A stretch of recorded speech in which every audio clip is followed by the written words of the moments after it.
Welcome to episode 3 of the Make It a Real Job podcast. We've got an absolute belter in store this evening for this week's potty. This week's episode is sponsored by Diet Coke. The big DCs. Obviously, I'm banter. I don't even. So we're actually re-recording this, and even the one that we fucked up, you said it was episode 3 when it's episode 4, mate. Oh, is it? You've done that 2 weeks in a row. Is it episode 4? So this is a re-recording. That's what it is. Well done, mate. Nice and professional. How are we? Diet Coke, you're going to drop us. Good, thanks. Pretty tired. Back to being pretty busy, which is good. You know, got the skills and going again, don't you? Yeah, I got loads of skills going. Just, that make it a real job hustle, just grafting, no sleep. That brings us straight on to Grafton Street, which we will be talking about in depth. Oh, it does, eh? But nah, pretty busy. You were away in Belfast, mate. How was that? Yeah, 5 days in Northern Ireland. Just a bit too long. You know that way where you realise that you're there for fucking 5 days and there's not much to do. You slagging my country off? Yeah, a little bit. Fair enough. There's fuck all to do, mate. Especially when the bars and that are shut. Yeah, especially when you've been 20 times. Yeah, I've been literally a million times. People are like, "Oh, do you want to go here?" Been there, mate. Newcastle, done it. Fucking hell. Fucking spoiled brat. Paris, done it. But we have news. I got recognised. You did. This is a funny story. You've not heard it yet? Huh? You've not heard all of it yet? You told me. Did I? Did I tell you all of it? Did you? So, I don't even know if so he'd seen Sean first. Sean Casey, the other boy that does PTing, and he was like, "You shouldn't be eating that bread, mate," because we were sitting on a wall. And he looked at me and he was like, "I fucking know you as well." And I was like, yes. I was like, finally, I've been showing my face everywhere. I've been walking about London like, please somebody just say you know me from TikTok. And then people are in the gym and stuff as well, and they come up to you and you're like, "Yeah, mate, yeah, that's who I am." They're like, "Are you using that?" And you're like, "For fuck's sake." Oh, I thought you did seriously. So you know who I am. Come on, you don't. So yeah, he walked up some of the hill with us. So it's Sleeved Honored where we met him. Got to the top of the hill. Soundest guy ever. Was telling us about how he looked like Brad Pitt or something. And then he was telling us about how he was stopped yourself doing something there. told us about how he was actually a recovering heroin addict out of nowhere, and we were like, Jesus. And he was talking about that, and then he came to the point where he was like, and you know, guys, like, I was he gay as well? You know, guys, fuck that heroin. Just every time I try to do a Belfast accent, that's what comes out. Slide it off again. And he was like, recovering heroin addict, and he was like, but you know what, guys, I just got saved. I got saved by our Lord Saviour. And I was like, oh, here we go again. And then he showed us all his mates, and we literally just got typical sold to by the Jesus warriors. They were telling us about how we were going to go to hell and stuff like that if we don't. So where was this? The very top is Sleeved No Honored. way. Yeah, very top. And like, he was so sound. The heroin guy was so sound. The heroin guy, he was really, really sound. He was genuine as well because he'd been watching all of our TikToks. He actually had like Sean's email because Sean sent him a program and all this. All his mental. And he was like telling us about how like fitness and stuff had helped him so much with his life and stuff. And then all his mates were just like, it's like they're on commission. See, do you know the way they're like, trust me, guys, like, you will eventually find your way here, and whenever you're here, we'll be ready. And it's like, how much are you making if I start saying I believe in Jesus? You're like, mate, I literally climbed this mountain to get away from this shit. Yeah. And who's up top? So annoying, like, because you can't shut them up either. No, because you don't want to be rude, like. But they're like condescending when they talk to you. It's like, they literally say, like, if you don't believe in them, you will go to hell. You're like, calm down, mate. Jesus. Can't we all just have a laugh? Yeah, also, hell, it's pretty nice temperature. Like, I don't think it's as hot as people think. I reckon it's like 40 degrees. Pretty nice. Do you remember the guys came up to us in Battersea as well? Horrendously, yeah. Me and Gav were just chilling in Battersea Park, kicking the ball about. And then, yeah, these two lads come up, and you spot them a mile off, you're sat down, like, and you're obviously just looking everywhere. Like, next thing you know, well, nearly, thankfully we didn't do it, but they're like, okay, do you mind if we all hold hands? You just close your eyes for a short prayer. And then, like, for some reason, me and Gav didn't, collectively go like, nah, you're right, man. There was a good 15 seconds. We were like, fuck. For 5 seconds, we were probably like, fuck, should we do this here? Should we all just hold hands here and like, pray to something we don't believe in? And then we were like, absolutely not, mate. But obviously it took us 5 minutes to say to the guy, please do not, we don't want to do this. Yeah, and then he kept on hammering us. But I think it was that eye contact we had for about 2 seconds where we were like, will we do it? Will we just do it and see what happens? Then I looked at him and I was like, just really don't want to get touched by these guys either. Yeah, then she got rejected, like. Yeah, pretty much. Then they did the walk of shame. Right, well, we get into today's fucking topic. Yeah, so today we're talking about something we are, I like to say, both very experienced on. So it is on busking, or some call it street performing. There's probably other ways you could say it. Glorified begging, maybe, a wee bit. Yeah, asking for money on the streets. Asking for money. Homeless. Yeah, because sometimes we would busk when we were like generally skint, and like, I mean, people who generally beg are skint. So like, yeah, you could almost say it's a bit like begging. Well, we were as well, maybe not worded it that way, Gavin, that's a bit fucking too much, but we were very desperate to go on a night out. Most times we were busking, so we had the same sort of desperation. I nearly compared it there to being homeless, and I stopped myself, so fuck off, Karen. Also, for a night out you need like 80 quid, so like we would be on like 70 quid, which is pretty good money. Genuine beggars have got 2 quid, and we're fucking raging. We're like, we need another tenner. Siobhan's expecting a triple vodka coke. They're like, can I have 50p, lads? Yeah, so we did genuinely get as well, like, people don't realise how much money is possible from busking. I don't actually know what it's like. I didn't think we touched on it last time, but I don't actually know if there's as much money in busking now, just with how much people. I don't have cash on me ever, and I would have back then if I was going out and stuff. Like, I would have gave buskers money, like, if I was coming back from a night out, because I always took out cash to go out in town. Whereas I don't even think you would take out cash anymore. I think nightclubs would fully accept card. No. Whereas I think some. If you get a haircut, maybe like. So I don't think I would ever have cash on me. So I don't know if there's. No, but so I was thinking that. But so most of the buskers I've seen in London now, they have a card machine, and it just says tap to give a £3 tip or £2 tip, which is class. Because think about it, there's a psychology behind it. Remember when you used to have loads of cash in your pocket? Like, if you're giving someone a busker money, if you pulled out 2 quid, right, and there was 20p's, you'd be like, fuck, he's not getting 2 quid. But because, when you pay for stuff on your card, £2 is like absolutely nothing. It's just, if you pull out £2 from your pocket, you're like, here, 2 quid. If you're tapping with your phone, like, I just tapped on the tube there, like, you know what I mean, coffees. So like, I think they make way more right now, because people are like, fuck it, 2 quid. Opposed to like, because if you pull out change and you have 20, 50p's, even if you really like them, you're probably going to give them the 50 and the 20. You're not going to give them 2 quid. I'm actually getting like chills about, like, because we got deep into these conversations when we were both busking, like about talking about how maybe we were going to talk and present it, maybe crack a few jokes, because we always wanted to experiment with making more money. So you reckon you genuinely think you'd get more money with a card machine now? So it's genuinely, is it like a little visa thing? And so they obviously now need a big crowd, then they need to explain they've got the thing. No, well, it sounds complicated, but think how advanced now these card readers are. Like, it's but people would give us passing money as well. But it's just a sign saying tap to give a £3 tip, thank you.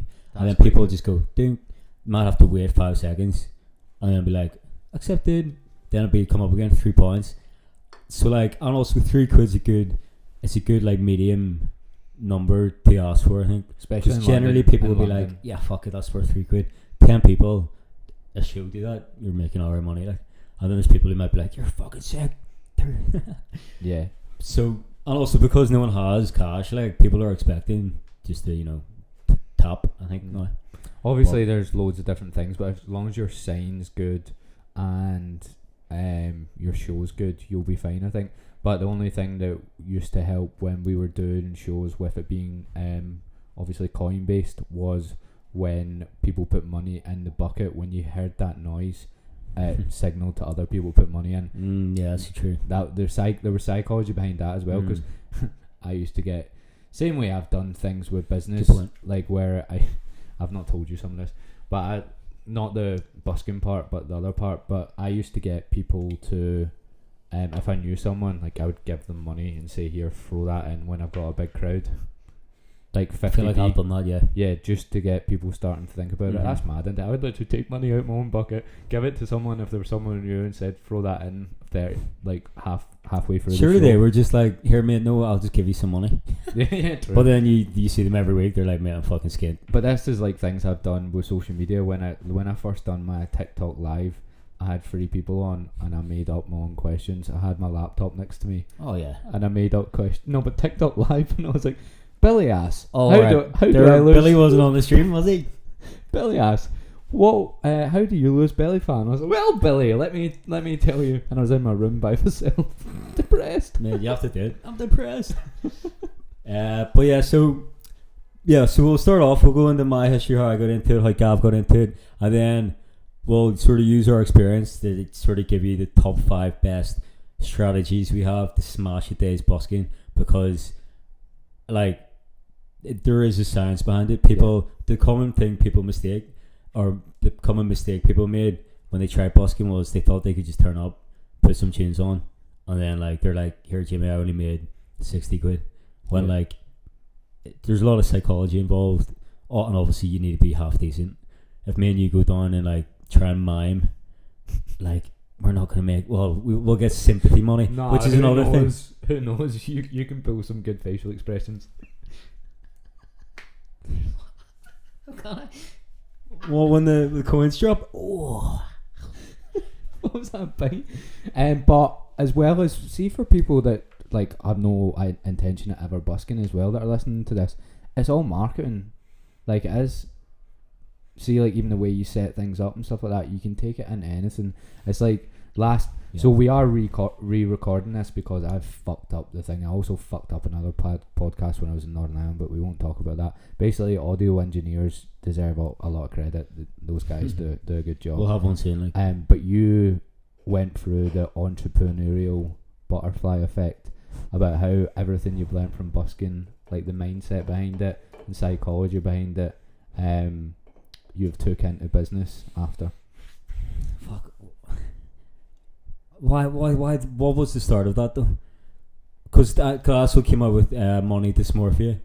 And like, you were talking about how I don't want to get those confused because they were, yeah, and you came up with one on a podcast. I keep saying podcast. No, I remember, and I'll get you thinking about it again.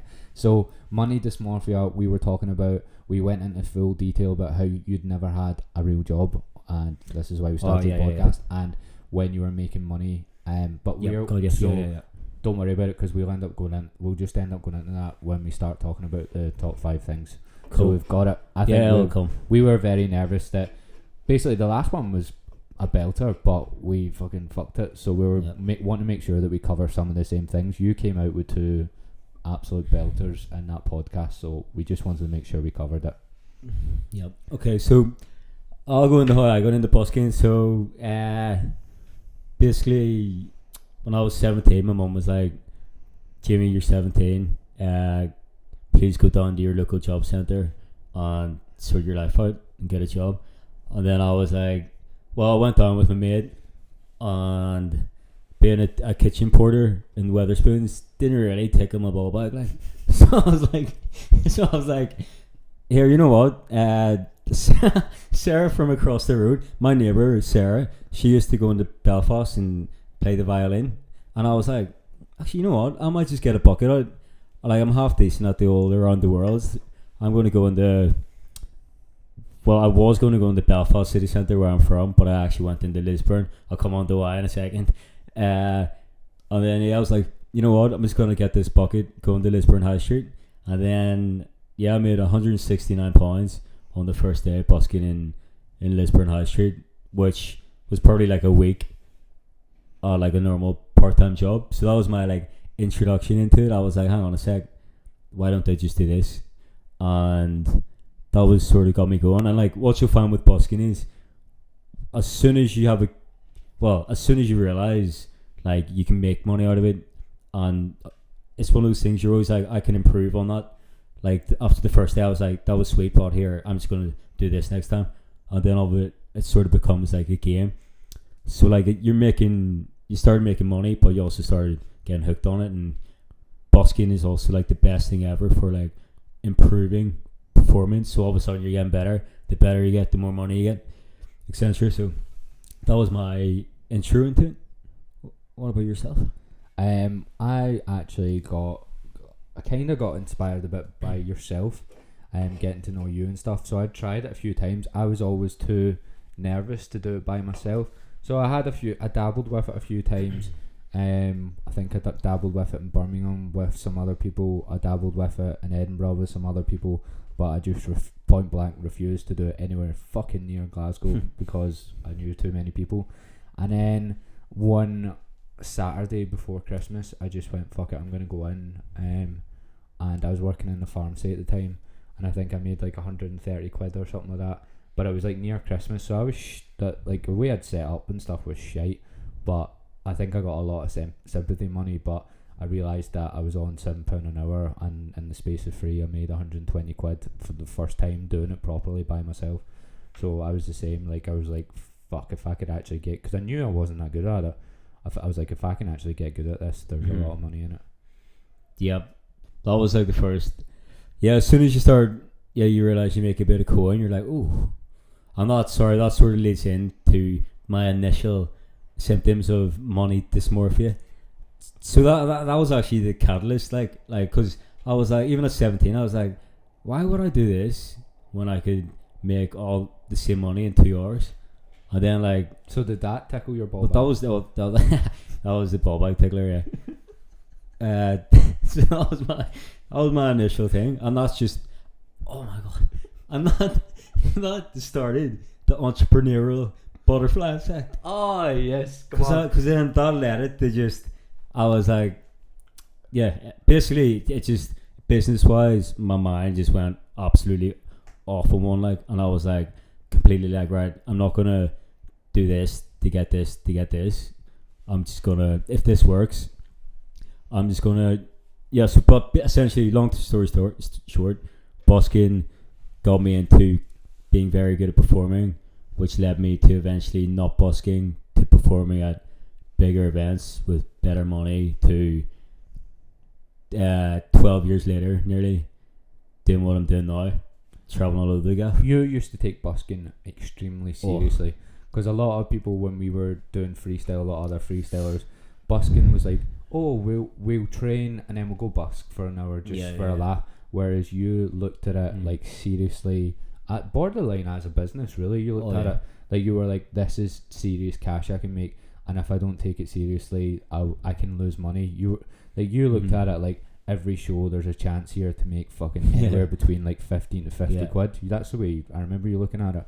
And like, people would ask you questions like, why am I not making as much money? And it's just, this is a good conversation, because it's the same with anything, because people get really jealous or whatever when someone does better than them, but there's a fucking reason someone's doing better than you, because so someone would come up to you and go, how do you make so much money busking? Straight away you'd be like, how long do you do it for? And they're like, an hour and a half. And you're like, well, I would do it for 5 hours straight during the peak times on a Friday, Saturday, Sunday, and streets that are good for doing it.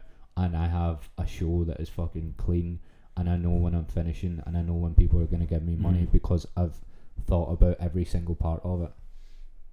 Yeah, the top of that list is basically, I would never say to the face, but I'm like, are you good enough? That's the thing, because they're like, oh, like, is it the song? Like, should I be using? I'm sort of using Katy Perry. Should I be using Skrillex? I'm like, it's nothing to do with Katy Perry. You know, and I know, like, but like, that's just not being rude. I like, at the start, I wasn't that good. That's why I wasn't making that much money out of it. Yeah. But at 17, 160 quid sick. You know what I mean? You're away, like, I go out to Box nightclub in Belfast buying all the fucking, just keep talking about it. All the birds in my ear, like Vulgar Rebels. Just keep going. Sienna. So what were we talking about? So people would always come to me like, yes, what am I doing wrong, blah blah blah. So like, there is a science behind it, and like, I suppose the more you're generally into it, if you're just after just into it for the money, you're completely got the wrong mindset. The money comes from doing everything else right, but you want to almost do everything else right because you actually enjoy it anyway. You know what I mean? Like, you're not doing TikTok because just from the money. You're like, this is a fun way I can grow my PT business, and it's a bit different. Yeah. So you know what I mean? People are like, oh, I only made 150 quid. Like, what? But sorry about that, by the way. I just was not having another moment where we fuck up a podcast. So I had to. My screen went off, and I just double checking it was going. Yeah, we took it seriously because one, we wanted to make money, but two, we did enjoy it. Like, some of our best experiences come from the biggest. Like, I can still remember the buzz I got like the first time I done a show in Newcastle, where I got a humongous crowd and people were coming up to me after it going like, that's the best thing I've ever seen and stuff. The like buzz you got off of that, we genuinely enjoyed it. But also there's a sort of enjoyment that comes from improving on a craft, because when after 6 months of busking, when you're making more money but you just know your shows are getting better and you're just getting bigger and bigger crowds, that a good bit of your enjoyment comes from that improvement as well. Same with TikTok, like my videos are getting better and better.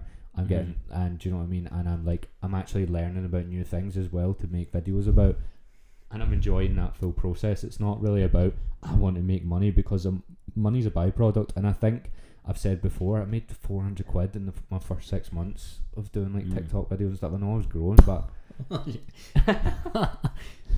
I didn't get any sympathy money like I did on the streets. Ironically, I made more money in my first 3 times busking than I did in 6 months PTing. There's a fucking statistic for you. Oh. Yeah, no, that's it.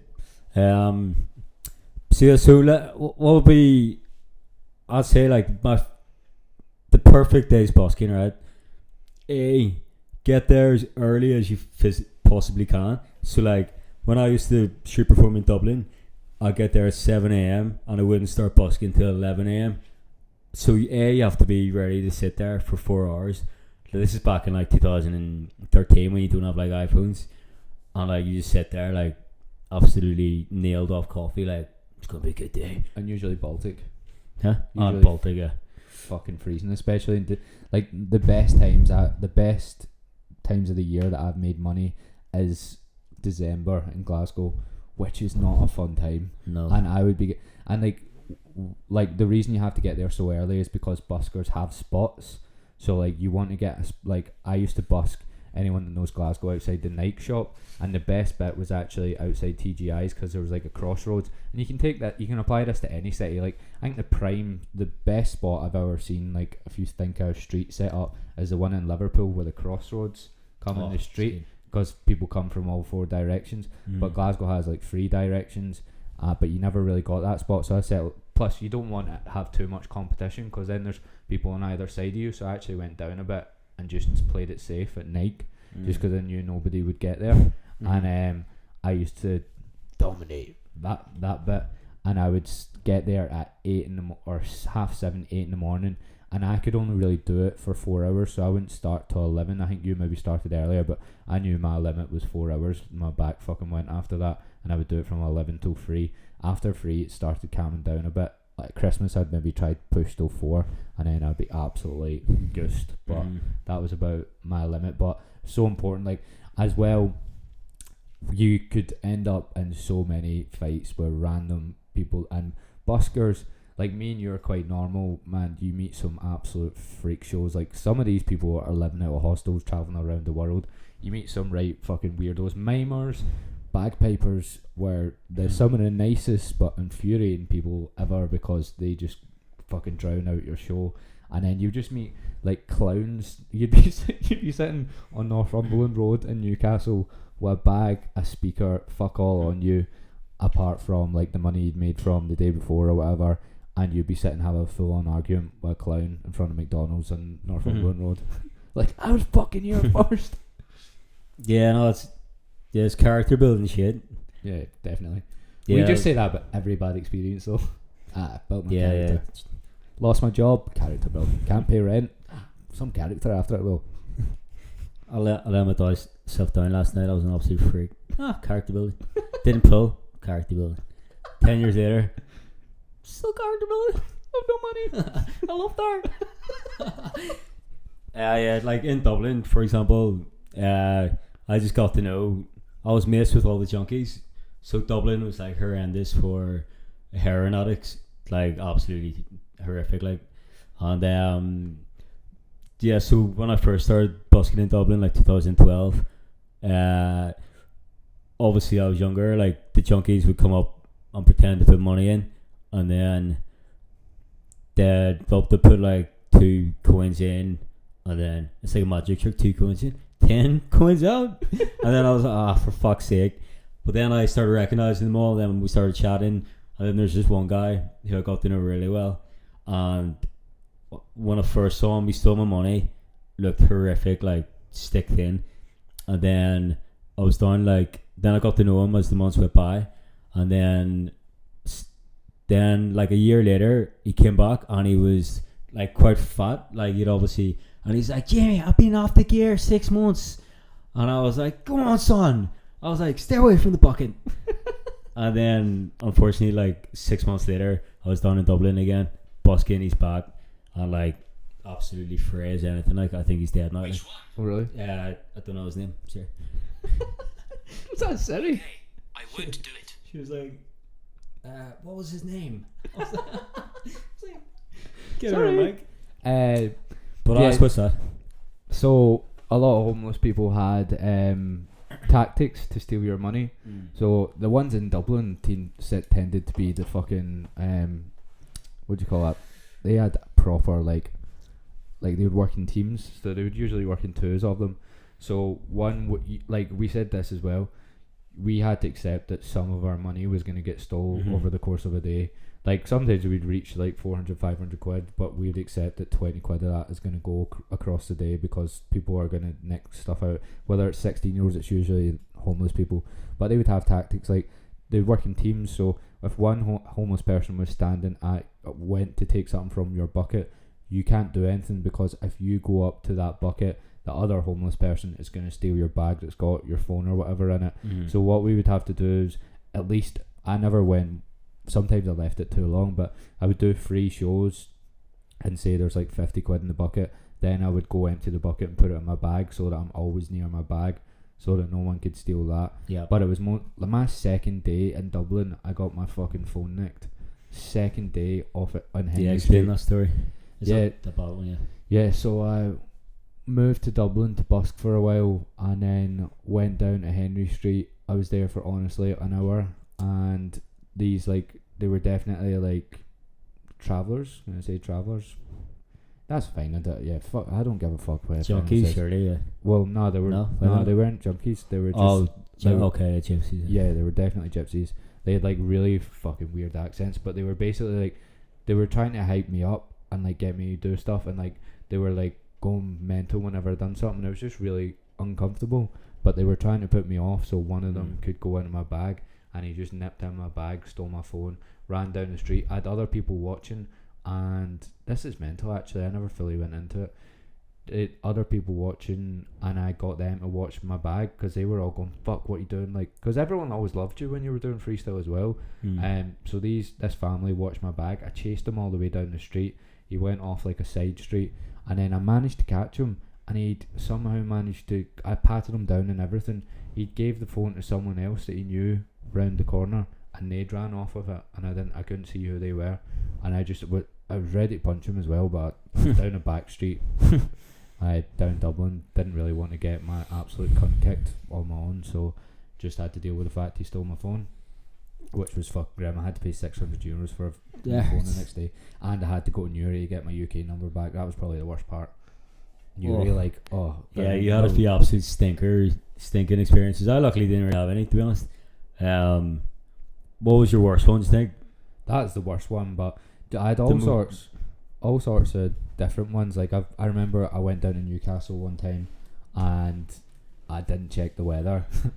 Got down there on like a Thursday evening, and then I was the Friday morning was just pissing down, and then I looked at the weather and Saturday and Sunday was the same, so I just went right back up the road. I just wasted fucking like 60 quid or 70 quid for the hostel and the train down, but I was like, there's no point, I'm not going to be able to do anything.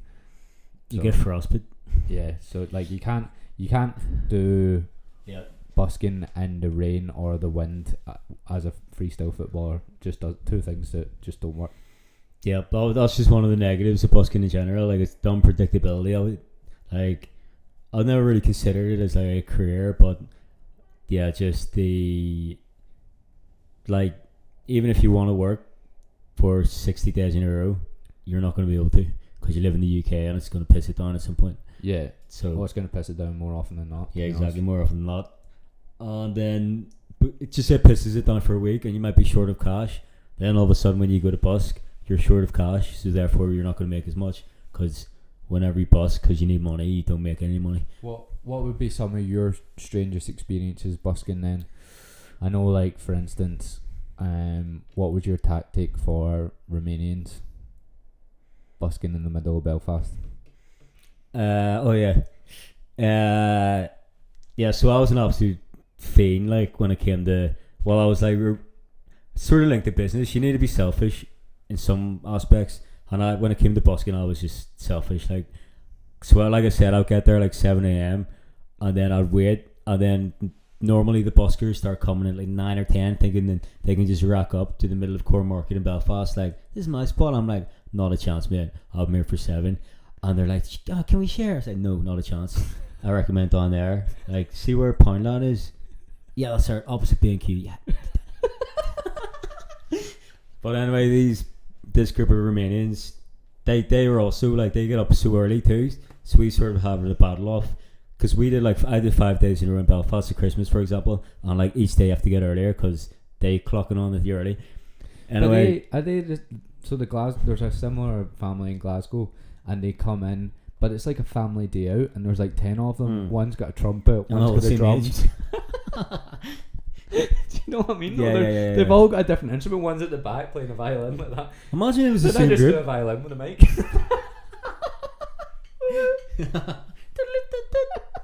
Imagine they were the same family and they've just filled this. They're the Romanian touring family of the UK. But I've seen them in Liverpool as well, and I'm pretty sure the ones in Liverpool were the ones in Glasgow. I'm Really? almost certain, yeah. So yeah, obviously, you know who we were talking about, the classic Romanian buskers play the same tunes that aren't tunes. So anyway, one morning they actually were there first, and I was off. It was like 22nd of December, like Goldmine season, and then I just went up to them. I was like, look, how much can I pay you off here?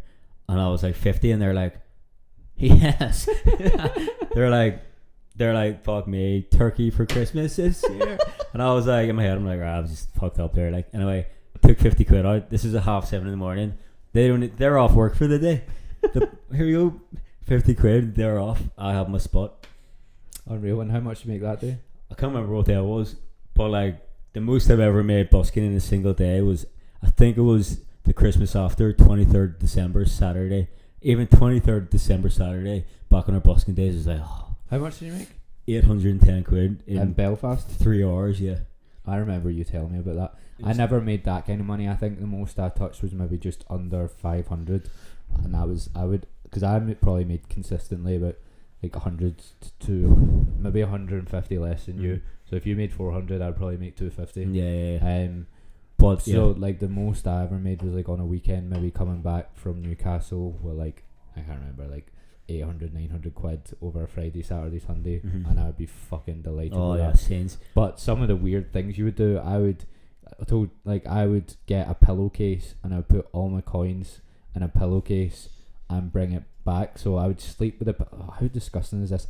Get a hotel in Newcastle, I think it was a Euro hostel or something, sleep with coins underneath my pillow with a pillowcase from back home, and then I would come back home and count it all on my bed, whereas you would just go straight to one of those coin stars and it would take the little thing that you put and it counts all your coins and take 10%, 20%, yeah. 20? I wasn't 20. I think it was above 10. I think it was maybe 15 or something. Yeah. If it was 20, you must have wasted so much money. But because what I used to do in my peak busking days, I would like, so I'd be living in Belfast, and then I'd come down to Dublin on a Thursday, stay to Sunday, so Thursday, Friday, Saturday, Sunday, stay in a hostel, and like I was doing like 10 a.m. to 5 p.m. shifts, and like the thought of having to put all those in bank bags. If anything, I remember being like, I'll do an extra half hour just to pay for the 15%. Sometimes you have such a good way of like convincing your mind to do something. And you don't want to, but that's 2 pints. But you don't want to explain it to anyone because obviously they're going to be like, oh, that's a waste. And you're like, it's one of those where it's like, I really want to buy this, and they're like, oh, come on. You don't want to hear that. You're like, nah, I've made my mind up on this. I've convinced myself I need it. And fair enough, sometimes you do, and you're like, nah, look, shut up. You know what I mean? So I was always like, look, I'm just going to busk an extra half hour to pay off the machine.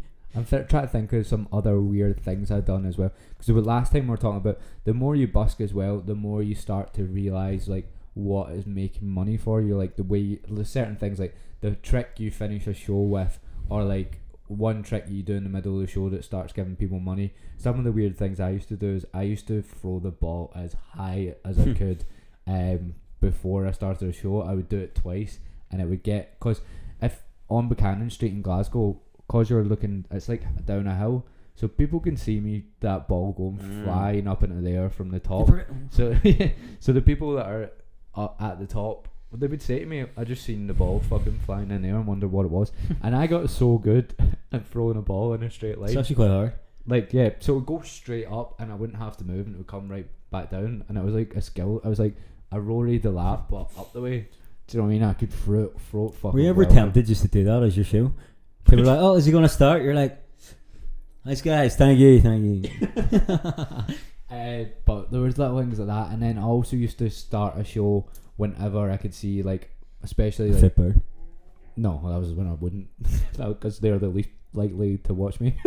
It'd be like when there was like 15-year-olds walking past that were like clearly into football, I'd start, because I knew that as soon as you get 5 people watching you, the more likely it is to get more people watching you. Whereas if you start a show and no one's watching you, then no one. It's just fucking, humans are just fucking cheap. But yeah, Fitbirds, absolutely not. 1, I'd be terrified. 2, they wouldn't fucking want to watch me. And 3, if they would never want to talk to me ever again.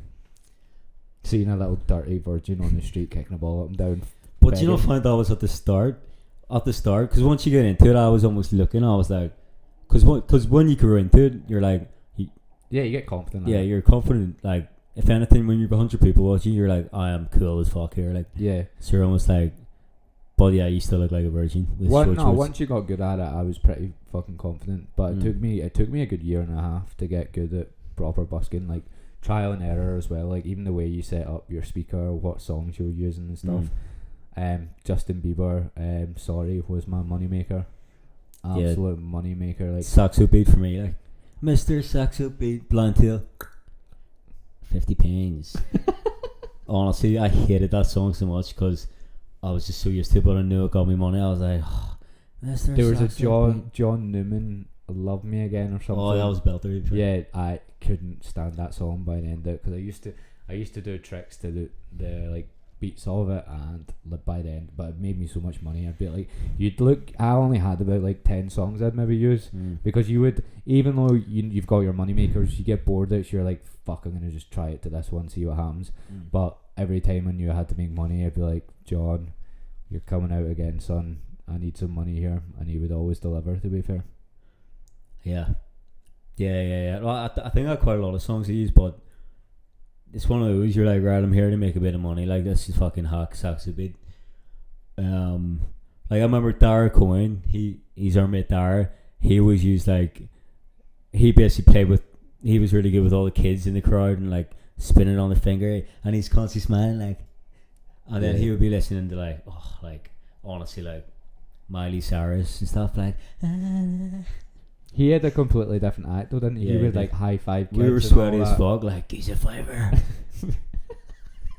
They're like, I'll give you my number. No, here's your fucking money. Yeah, we were just trying our hardest to put on a good show, and not like, we refused to talk as well. Like, we dabbled in the thought of maybe, you actually tried it, didn't you? Because all of the other buskers, especially in London, they all talk and they have a show where they interact with a crowd, but we were just like, let's just play music as loud as we can, do a really good show, and then stop and make sure people give us money.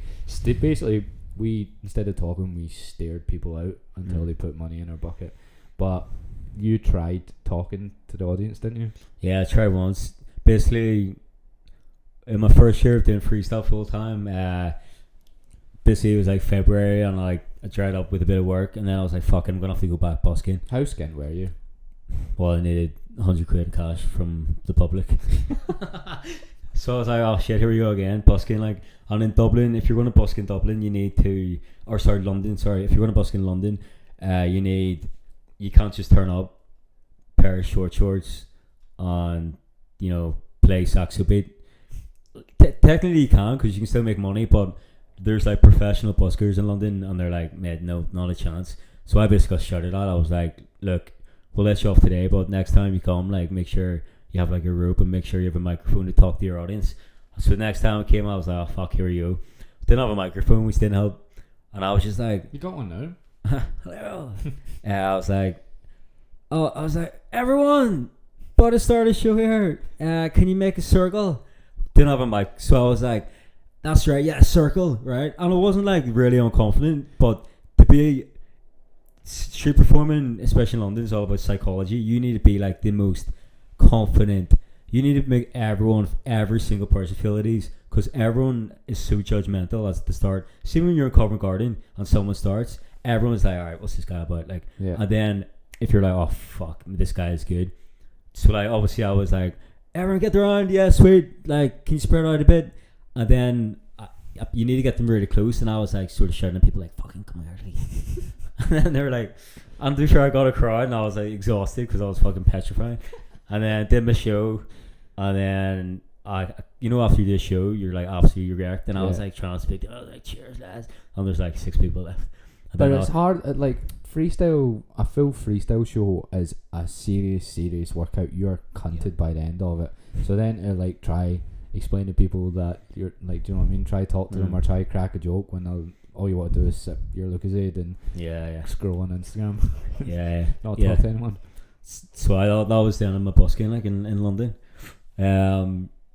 But yeah, so we probably could have made way more money if we actually spoke and had like an act. But I sort of quite like. We got a lot of Instagram followers and stuff though, didn't we? Because we then used to promote our Instagram, so we were looking at it that way. That was actually a good, because we were like, they're going to be so engaged because they've seen us in person, spoke to us, have seen, do you know what I mean? So we went down other avenues with it.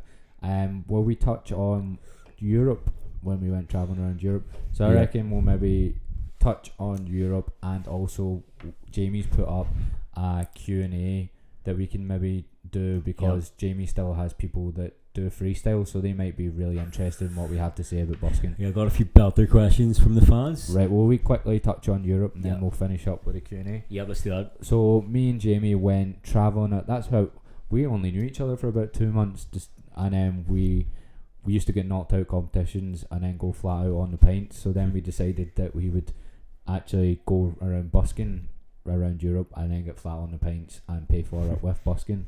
So it started in Berlin.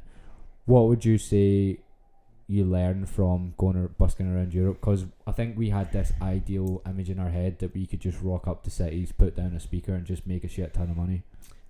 Well, first thing, don't have 18 pints and then go busking. 15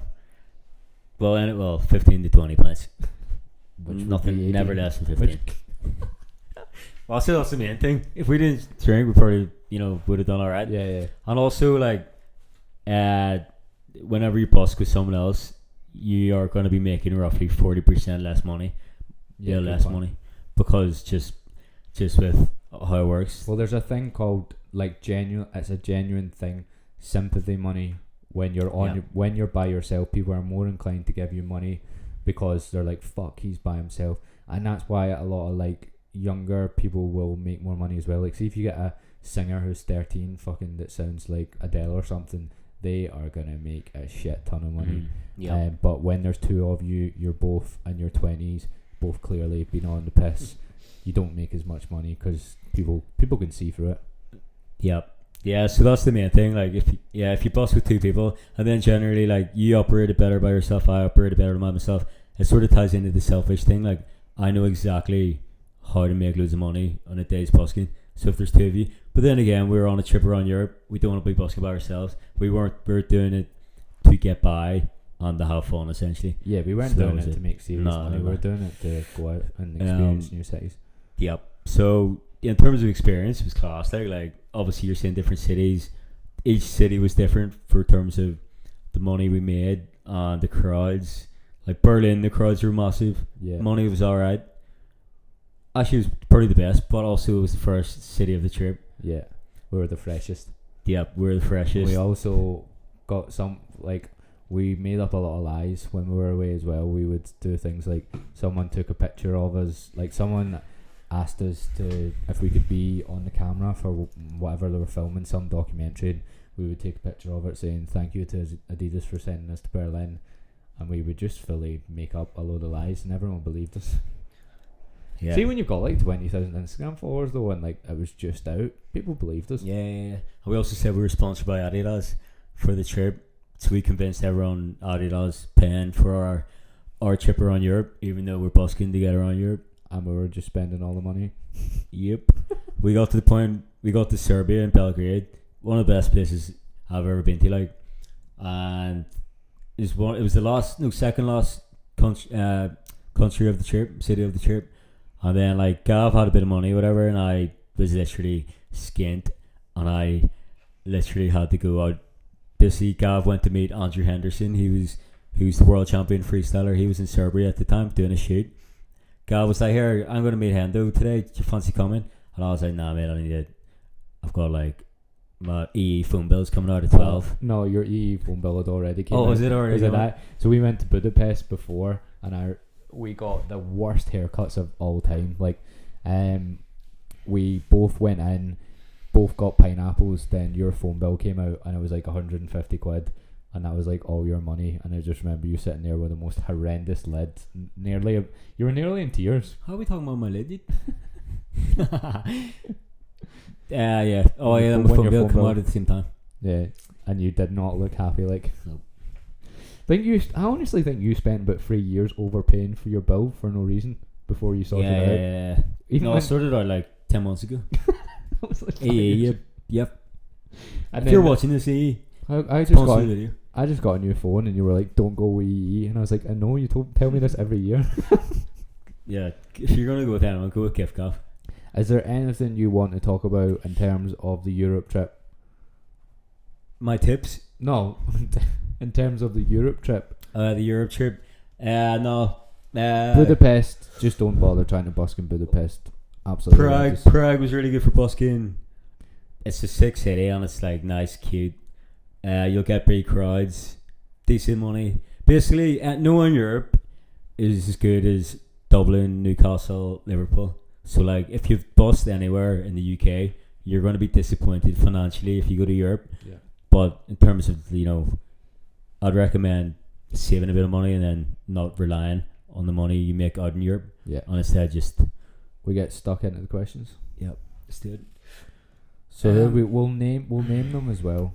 Right. P_Lancy5. The fuck? Should you have a detailed routine planned out? Yeah, well, I'll answer this one and then you can touch off on whatever I say, because I'm obviously not used to all of this as well, because I haven't spoken about busking in years. Yeah, what I done is I probably had 4 or 5 songs, and I had a really good routine to all 4 or 5 of them. You want to have like a bit in the middle where you, or at some point you want to capture the audience at the start. So for instance, spinning the ball in my head would always get people watching, even if it's something easy. That would always get people watching. Even just doing something that's gonna where the ball goes up in the air, something that's gonna grab people's attention at the start. Then you want to have, like, see if the song slows down and stuff, you want to have a big trick somewhere as well.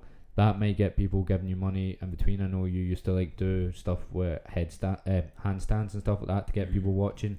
And then the main thing is you need to have a clear ending to your show and do something fucking impressive at the end. And it needs to be clear that you have finished and that people need to give you money right fucking now.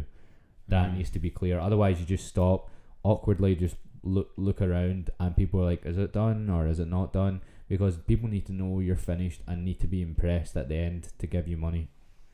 Yeah, I pretty much summed it up. Yeah, I personally never really planned my show. I would just, because I do so many shows, I sort of know what I'm going to do anyway. So like, you'd never really plan it. People who over plan it are the people who are shitting themselves about busking in the first place, and they're the people who like will be like, why haven't I made as much? So you almost need to relax it and freestyle it essentially. Like that's what I found. And then obviously the more you busk, the more you will know what tricks to do in certain places. So if it's your first time busking, I'd say maybe plan roughly what you're gonna do, but don't. It's not like a live performance where like you need to do a choreographed routine, unless that's your thing and you're like a high level like Gutierre French choreographed dancer freestyler. Yeah. Which P_Lancy5. Not sure if you are, mate. Yeah. Do you want to go on to the next one there? Got any tricks as legendary as the hat trick? Jose Mourinho from Portugal. That was a legendary trick. Jose Mourinho. Jose Mourinho. Oh. So the hat trick is just a trick where you have the ball in your head and you take your hat off, and it's literally like the easiest thing in the fucking world. It's like doing a fucking press up.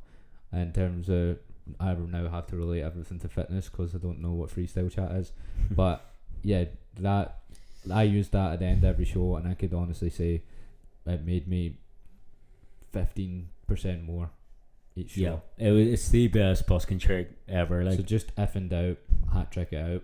Yep. Yeah, it's a guaranteed 5-10 quid. Just stop being a little bitch about, it's like I can do much better. Yep, not sick. If you want to purely make money. Another question from Jose. Ideas to grab people's attention. You could do Gal's messy. Throw the ball as high as you fucking can. Yeah, anything like just visually impressive. So like I'd do like a really, really high neck flick. Even spin a ball on a kid's finger. You could do the normal thing, get a microphone and actually speak. But if you didn't have balls like me and Cav, just throw a ball in there. As high as you can. Take your clothes off. Do not take our advice. And how many countries have you busked? I think we busked. Probably have to bust the same countries, I think. We did Europe. We done 6. And then obviously UK and Ireland. I bust once in China when I was in Shenzhen. How was that? A highly communist. So obviously Hong Kong you can busk and stuff because it's separate. China. But like it's communist as fuck in Shenzhen, and like you're literally just not allowed to put a hat on in the street. So I got away with it for 20 minutes, and like the crowds were huge because everyone was like, this guy's getting the death penalty here. And then when the police come, and like thankfully nothing bad happened, but like these Chinese women would come up to me and they'd be like, and they wouldn't have money, but they'd have like, they're like, like their number on it, they're like, marry me please, marry me, because like they see a way out in like seeing this like white Western dude like making a bit of money, and they're like, and I was pretending like this always happens, like, ladies, you know the drill, get in the queue for fuck's sake. Meanwhile the police are talking to me, I'm like, is this real life? They're like, marry me. I was like, fucking Stephanie, what's it? She was not called Stephanie. Obviously not. I was like, yeah, what's your name? Right, well, moving on to the next one, will we?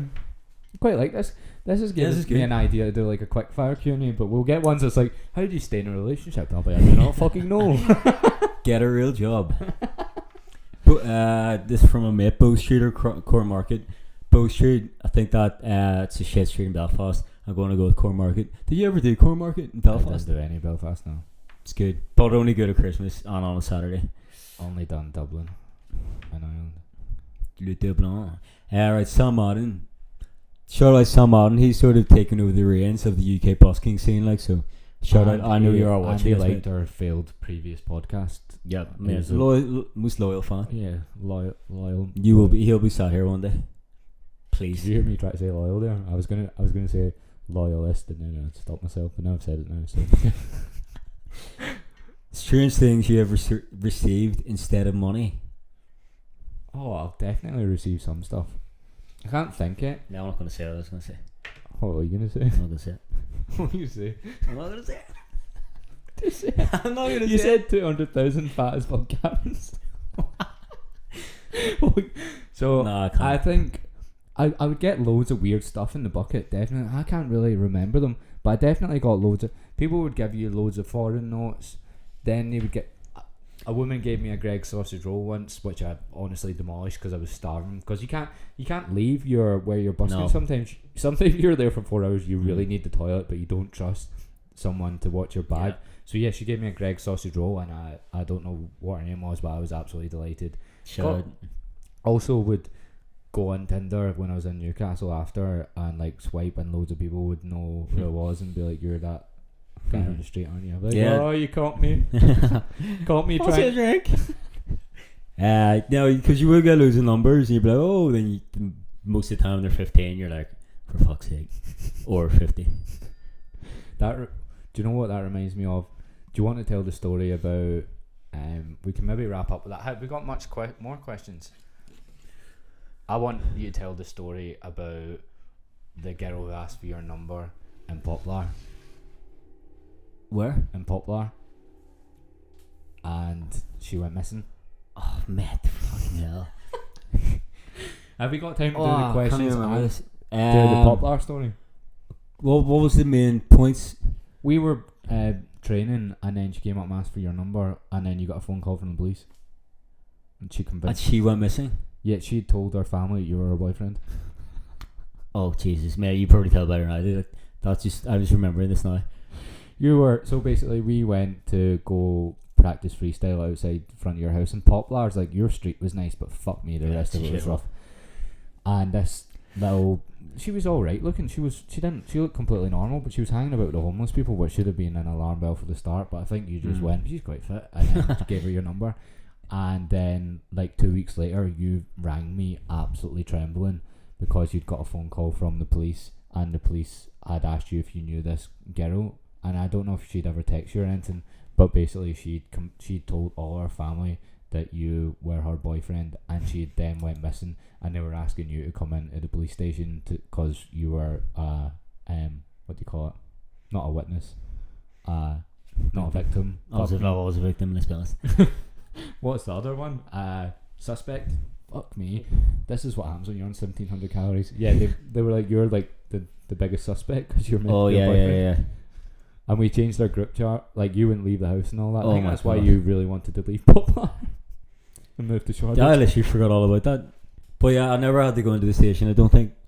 Yeah, I think they figured it out before. I think they figured it out. Did she die? Oh, I don't know. I mean, I've completely forgot about that. It was one of the funniest things ever. This is a made to get a real job exclusive. We got. That was a heavy story. So yeah, what have I received anything instead of money? Yeah, just fucking like.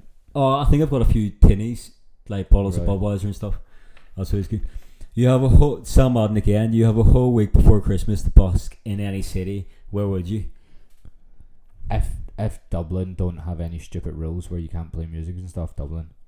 Because I've never done Dublin, I would just stick to Belfast. I think Lower Belfast. Dublin has like weird markets on and all that, doesn't it? It does, doesn't it? Yeah. So you need to take all these things into consideration. Glasgow, I've only ever done Glasgow at Christmas, and it's fucking wild. Like, it's so good. Saturday before Christmas, I've made wild money. Yep. I never talked about that actually. The time that cunt kicked my ball away. So I went viral all over Lad Bible. The video got about 3 or 4 million views. I'd made the most money I'd ever made in a Saturday. On one of my shows, I'd flicked the ball up, and this little wanker, I know that he's from Dundee, I remember like trying to find him and hunt him down. I kicked my ball away, cleanest connection I've ever seen in my fucking life. Straight into the night shop. I was in my prime spot, straight in, and then I went to the train station after, got a text from a friend saying, "You're on Lad Bible," and I knew what it was straight away, and everybody and their granny tagged me in it. Even my dad tagged me in it, going, "Have you seen this?" I was like, "No," not as if I'm the one in the. How many views did you get? Like 3 or 4 million. Oh, scenes. And I couldn't go into Glasgow for the next like week because everybody recognised me from it, and just I think the caption was whatever it was. What do you call that when English people have it or something? Oh yeah. So people would shout at me. What's going? Fuck. Not John Daly. John Daly. Have it. Is that who John it is? Daly? Yeah. It's I don't like. Oh well. Any publicity is good publicity. You know what I mean? Sam Madden where would you make the most money and where is it most enjoyable? For me, Dublin, most enjoyable. I'd say Dublin. I Pretty cool, go hand in hand, to be fair. probably agree. Newcastle's got a little soft spot in my heart though. We're talking about Busking, not your ex. That's Has anyone ever stolen money from you while busking? Yeah. I wonder how much it is, or tally. I'm going to say like 2,200 quid. You couldn't see it mid-show as well, so it's probably way more than true. we think. Because if you're like facing other way and like you hear money going in, sometimes there's money coming out, so it's probably way more than we realise. Yeah, you're like a cash machine, like, Yeah, except you don't get anything from it. yeah. Everyone else is giving you the cash. The fucking junkies take your 20 sheets. Right, we'll answer one or two more and then. What? There's only one more. Which team are you going? Which team? Sorry, mate. Which team are you going? Sorry, that's an awful way to end the podcast, but that was our last question. Is that just your typical 12-year-old follower that asks who your favourite footballer is? Yamin Rab. You couldn't have asked. Yeah, so I'm guessing he's 13. He looks 13 and he's from Yemen. Yemen. That is So- what your audience summed up to a T. Yeah. Yeah, I think, well, like, do you want to maybe sum up Busking? I think I want to give out a quick shout out to Northumberland Road, Buchanan Street and Grafton Street, and a wee tiny one for Henry Street as well, the little hidden one, and not hidden one, the second shopping street in Dublin. Even though I got my phone nicked there, I made quite a lot of money there as well. Yeah, shout out Grafton Street, Lisburn High Street, Belfast City Centre. But I know, Busking, like, if you're thinking about doing it, go at it with the strategy. Look at it as a business. But don't go after it for money, and only do it if you're decent, if you're half decent, unless you're 13 You or need to 12. learn how to get good at it also. Like, as in, Yeah, like, well, like, good at that shit. and if you ever want to sport get a you're bird, doing. just don't go where you're from and you'll be fine. Yeah, because you get called a virgin until you're 22. Yeah. So I think we'll wrap it up here. Again, if anyone could share it on their story and stuff like that, that would help us out a lot. Just tag us both. And we will. We have a few. We actually have guests lined up. We've got one coming out on the 4th of June. I think I might do, whilst you're in Belfast, I think I might do a solo podcast and just talk about like growing on social media on my own, just for like 30 minutes. And then when you're back, we'll have a guest on hopefully. Yep, got our first guest. So I see you there.